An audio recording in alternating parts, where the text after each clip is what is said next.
চতুর্থতম বর্ষ, এবার চতুর্থতম বর্ষে আমাদের পূজা। আমরা প্রত্যেক বছরই সব মেম্বাররা মিলে আমরা এটা করছি। আমাদের দোকানদার সহযোগিতা করে, আমাদের সব দোকানদাররাও এখানে মেম্বার, দোকানদাররা মিলে আমরা পূজা করছি। আবার আগামীতে চিন্তা আছে আরও বড়োভাবে করার। পুজো উপলক্ষে কালকে আমাদের যেরকম ওপেনিং হয়ে গেছে, ঠিক আছে, সন্ধ্যাবেলায় কীর্তনের ব্যবস্থা আছে, একটা মানে ধার্মিক আনন্দের হবে, বস্ত্র বিতরণের ব্যবস্থা আছে, বস্ত্র বিতরণ করা হবে। আর সোমবার দিনটা আমাদের প্রেসিডেন্ট যেন বললই, সোমবার দিনকে আমাদের খিচুড়ি খাওয়ানো হবে এখানে, আর ডেলি আমাদের ভোগ বিতরণ হবে। মাটিগাড়া দৈনিক হাট ব্যবসা সমিতি তরফ থেকে এটা গণেশ চতুর্দশী পূজা প্রত্যেকবারই করা হয়। গত 4 বছর থেকে এটা পূজা চলছে আমাদের সবার।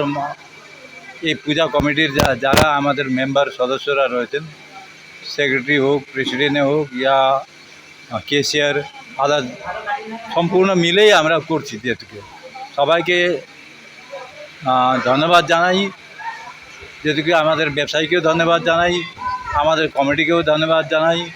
এই পূজার মাধ্যমে আরও এরপরে আমরা সুন্দরভাবে আরও ভালো করে করতে পারি, তার জন্য সকলকে নিয়ে আমরা আগামী চিন্তাধারা করছি কি আরও ভালো করে পূজা করব বলে।